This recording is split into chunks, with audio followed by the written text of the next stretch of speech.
మెల్లని స్వరము అనే ఆత్మీయ కార్యక్రమానికి ప్రేమతో మిమ్మల్ని ఆహ్వానిస్తున్నాను. దేవుని బిడ్డలారా, మీరందరూ బాగున్నారా? ఉదయకాలం లేచారా? బైబిల్ చదివారా? ప్రార్థిస్తూ ఉన్నారా? దేవుణ్ణి ఆరాధిస్తున్నారా? దేవునిలో ఆనందిస్తున్నారా? దేవునిలో మీరు ఎంతగా ఆనందిస్తారో అంతగా తేలికగా మీ యొక్క హృదయం అయిపోతుంది.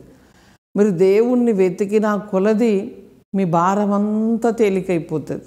దేవుని ఎంతగా నువ్వు స్మరిస్తూ ఉంటావో, ఎంతగా ఆయన స్తుతిస్తూ ఉంటావో, నీవు ఒక సువాసనగా మారిపోతావు. నీ జీవితమే ఒక అద్భుతమైన విధానముగా మారిపోతుంది. అందుకని ప్రతిరోజు దేవుణ్ణి స్తుతిస్తున్నారా? ప్రార్థిస్తున్నారా? ఆరాధిస్తున్నారా? ఆరాధించి చూడండి, ప్రార్థించి చూడండి, నీ జీవిత విధానం అంతా కూడా మారిపోతుంది. ఈ శరీరము మామూలు శరీరమే, అందరిలాంటి శరీరమే, కానీ ఆ శరీరంలో ఒక మహిమ దాగి ఉంటుంది. ప్రత్యేకమైన ఆలోచనలు వస్తూ ఉంటాయి, ప్రత్యేకమైన జ్ఞానము నీకు వస్తూ ఉంటుంది. నువ్వు మాట్లాడడమే ఒక ప్రత్యేకముగా ఉంటుంది. అందుకని దేవుణ్ణి విడిచిపెట్టి మనం ఏమి చేయలేము, కానీ దేవునితో ఉంటే సమస్తము నీకు సాధ్యం. సమస్తము సాధ్యపరిచినట్లుగా ఒక బలమును ప్రభు నీకు అనుగ్రహించబోతున్నాడు. ఈ ఉదయకాలం దేవుడు మనతో మాట్లాడని వాగ్దానాన్ని చూద్దాం. సామెతల గ్రంథం 31వ అధ్యాయం 25వ వచనాన్ని చదువుకుందాం. బలమును ఘనతయు ఆమెకు వస్త్రములు, ఆమె రాబోవు కాలము విషయమై నిర్భయముగా ఉండును. ఆమె బలమును ఘనతను ధరించుకొని రాబోవు కాలమును గురించి భయమే లేకుండా ఉంటుందట.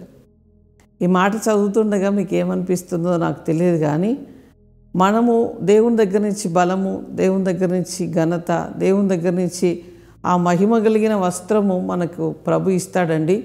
ఆయనతో ఆరాధిస్తుంటే, ఆయనతో కలిసి ఉంటే.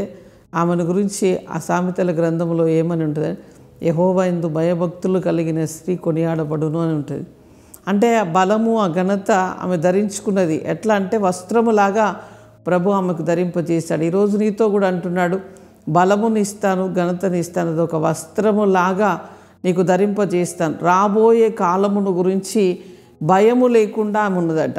రాబోయే కాలం అంటే నా బిడ్డ పెళ్ళి ఎట్లా చేయాలి, ఇల్లు ఎట్లా కట్టుకోవాలి, ఈ వ్యాపారం ఎట్లా చేయాలి, నేను ఎట్లా ముందుకు కొనసాగాలి అని రకరకాల మన నిజ జీవితంలో మనము చేసే బాధ్యతల విషయంలో చాలా రకములైన టెన్షన్స్, బాధ, ఇవన్నీ నేను చేయగలనా అనే ఒక చింత ఉంటుందండి.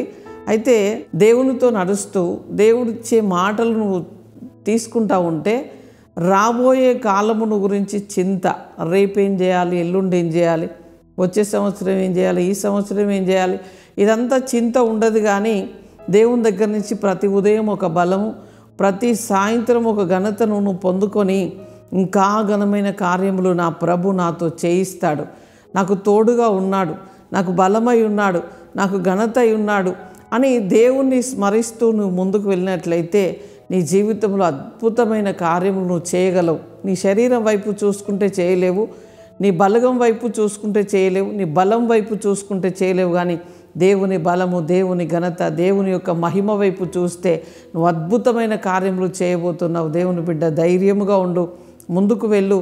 ప్రభు నిన్ను ఆశీర్వదించబోతున్నాడు. వాక్యాన్ని మరలా చదువుతుండండి. ప్రభు ఇలా మాట్లాడుతున్నావు కదా, నా జీవితంలో నేను చూడాలయ్యా అని ఒక చిన్న పిల్లవాడు తండ్రిని తల్లిని చాక్లెట్ అడిగినట్టుగా ఒక ఘనమైన కార్యముల కొరకు ఆ పరమ తండ్రిని నువ్వు నిత్యం అడిగితే ఆయన నీ కొరకు నూతన మార్గములు తెరవబోతున్నాడు. వాక్యాన్ని చదువుతూ ఉండు, మరలా ధ్యానిస్తూ ఉండండి, ఇతరులకు షేర్ చేస్తూ ఉండండి, వాక్యాన్ని పంచుకుంటూ ఉండండి.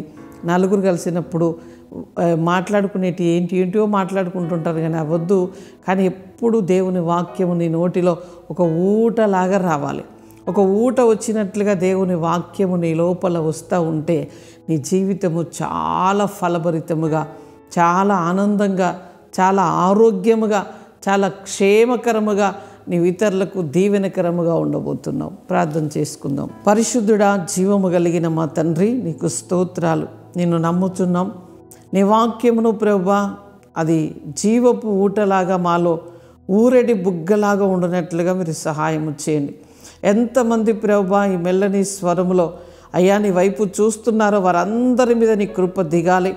అయ్యా 31 సామెతల స్త్రీ మీదకి ఏ బలము ఏ ఘనత దిగిందో అయ్యా నీ బిడ్డలందరి మీదకి ఆ ఘనత ఆ బలము వచ్చునుగాక, గొప్ప కార్యములు జరుగునుగాక.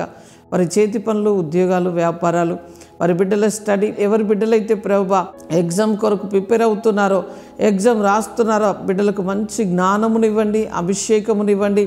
అయ్యా మంచి ఉన్నతమైన స్థాయిలో వారి విద్య ఉండునట్లుగా కృప చూపించండి ప్రభువా. ఈరోజు పెళ్లి రోజు, పుట్టినరోజు జరుపుకుంటున్న బిడ్డలకు అయ్యా శుభము, దీవెన, ఆశీర్వాదము మేము పలుకుతున్నాం. వారికి బలమునివ్వండి, ఘనతనివ్వండి, అద్భుతాలు చేయండి, గొప్ప కార్యములు జరిగించమని, ఈ సంవత్సరం అంతని బలముతో నడిపించమని మహిమ ఘనత మీకు చెల్లిస్తూ యేసు నామంలో అడుగుచున్నాం తండ్రి. Amen, amen. Praise the Lord. God bless you.